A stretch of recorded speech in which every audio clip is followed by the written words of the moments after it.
Welcome to the Deep Dive. Today we're inviting you to uncover a place that might not ring as many bells as its neighbors, but was absolutely crucial to, well, a legendary figure's success. Yeah, we're getting stuck into Visapur Fort. It's often called the twin of Lohagad, the more famous one, Yeah. near Lonavala in Maharashtra's Pune district. Right.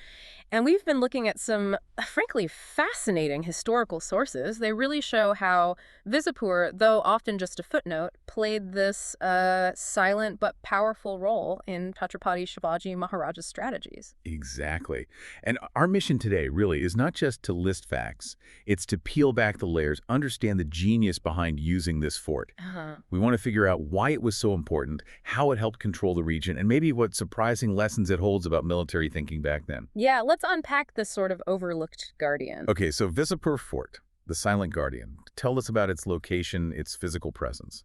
Right, so geographically it's a hill fort. It sits up there on the western Sahyadri range, about 3,556 feet above sea level. And what's immediately striking, actually, is that it's higher than Lohagad, its famous twin. Higher. That feels important. Oh, it absolutely was. That wasn't just a number, it was a serious tactical advantage. So that height, that elevation, that's key then. Totally key. I mean, from that vantage point, you're overlooking the main Lonavala-Khandala route, a huge deal for trade and troop movement. And you've even got eyes on the ancient Bhaje caves. Plus, it wasn't isolated. It was close to other forts, like Tikona and Tung, part of a whole network. Right, so standing up on Visapur, you could basically see almost everything significant happening down below or moving through that area. Pretty much. Now, before Shivaji Maharaj got involved, this fort, like Lohagad, was usually under the control of the Adilshahi Sultanate of Bijapur. Bijapur Sultanate, right. One of the major Deccan powers Shivaji was challenging. Exactly. And some historical bits suggest it might have been built earlier, maybe by the Bahmani rulers or possibly the Adilshahi themselves. But what's consistent is that its fate was always tied to Lohagad. They often have the same garrison, function almost like one defensive unit. So the stage is set. Shivaji Maharaj arrives on the scene. How did the capture happen? Was it a big battle? Well, this is where it gets interesting. The accounts suggest Chhatrapati Shivaji Maharaj captured Visapur, along with Lohagad, somewhere around 1648 to 1650 CE. And he took it from the Adilshahi officers stationed there. But the method... it's described as a strategic campaign with little resistance. Little resistance, so not a massive, drawn-out siege then? Seems not. It points towards maybe a quick military action, maybe some negotiation, perhaps exploiting a weakness. It wasn't about brute force here. That's fascinating. It suggests he understood how to gain assets without necessarily huge, costly battles every single time. Precisely. It shows that sophisticated understanding of, well, resource management and strategy, a real hallmark of his campaigns. Okay, so if it wasn't taken by overwhelming force, what made it so strategically vital? Why was it worth getting, even quietly? Well, number one has to be that height advantage we talked about, 3,556 feet. Right, the elevation. It gives you this incredible panoramic view. You could spot approaching forces miles away. That's hours, maybe even a full day's warning. Wow, so like an ancient early warning system. Yeah. Huge advantage. Huge. Both defensively, obviously, but offensively, too. You could plan ambushes, preemptive moves. It was the ultimate surveillance post for that area. Okay, that makes sense. What else? Then there's this idea of twin fort synergy. Visapur didn't operate in isolation. It worked hand in glove with Lohagad. How so? Together, they guarded these really crucial Malval routes, the passes connecting the coast, the Konkan to the Deccan Plateau. Controlling the movement? Exactly.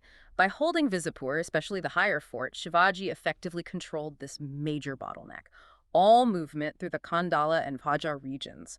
It had to go past this pair. He wasn't just holding ground, he was dictating movement. That sounds like a really elegant strategic play. Using the terrain, using intelligence, not just numbers. Absolutely. And of course, behind a move like this, there's always a team. Shivaji Maharaj himself, obviously, doing the planning and oversight. Right. Who else was involved? Well, the records mention Netaji Palkar. He was a key military general known for his cavalry. Cavalry in the mountains. How did that work? Yeah, not open charges, obviously. More likely, rapid flanking moves through passes they knew well, cutting off supplies, quick reconnaissance, using the terrain to their advantage. Okay, smart. Then you have someone like Morpont Trimbak. His role was more about managing resources, administration after the capture, making sure the fort was supplied, functional. The logistics, always crucial. Always. Yeah. And you absolutely cannot forget the Mayville warriors. The local fighters. The local fighters. Yeah. Skilled in mountain warfare, knew the terrain like the back of their hand, absolutely invaluable for campaigns like this, gave them that home turf edge. Okay, so a well-rounded team effort. Yeah. Now, was it smooth sailing for the Marathas holding Visapur after that initial capture? Not entirely. There was a significant bump in the road. The Treaty of Purandar in 1665. Ah, yes. Tough treaty for Shivaji. A really tough one. Imposed by the Mughals after a major campaign.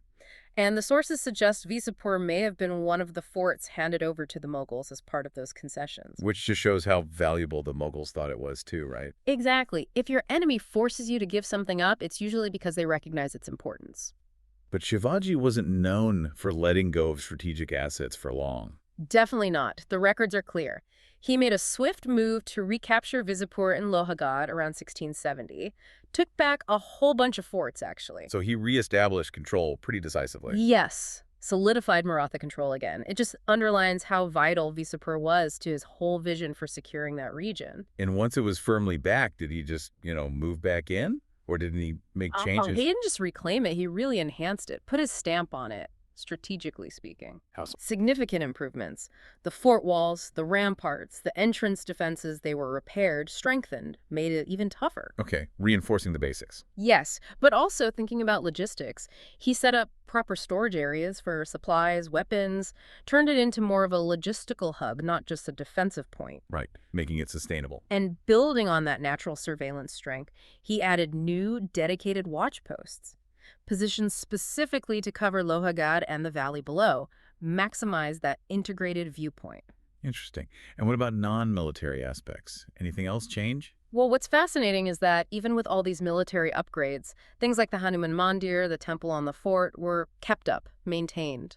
So respecting the existing cultural elements too. Seems so. Shows a kind of respect for continuity, even while making these big strategic changes. And what features from that time still endure? What can we see traces of? Well, there are stone steps, quite well built, connecting different levels of the fort. Bastions, strong points in the walls. Those Hanuman temples, as mentioned, are still there. And critically, water tanks. You always need water if you expect to withstand a siege. They carved tanks right into the rock. Essential. Absolutely.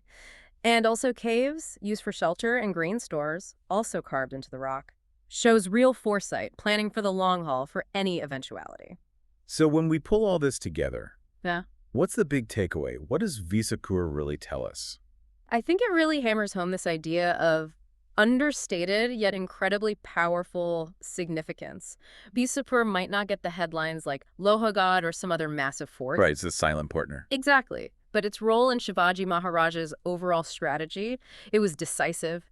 It shows that strategic brilliance isn't always about the biggest, loudest thing. It's often about how the pieces fit together. The network effect. Precisely. It gave him that critical edge in security, intelligence gathering, and crucially, control over those vital Deccan passes.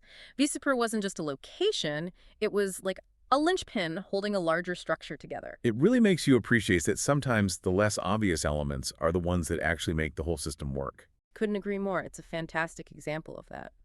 So wrapping up, thinking Yeah. about Visapur makes you consider the really layered thinking behind these ancient fortresses, doesn't it? It's like this huge game of chess played out across the landscape. It really is. And the lesson from Visapur, maybe, is that success often hinges on those subtle advantages, on truly understanding the ground, leveraging intelligence, not just brute force. Yeah. And it kind of leaves you wondering, what other silent partners are out there in history? Overlooked places or factors that were actually key to bigger events or military genius, just waiting for us to take a closer look. That's a great thought to end on. There are probably quite a few, just waiting to be rediscovered and have their stories told.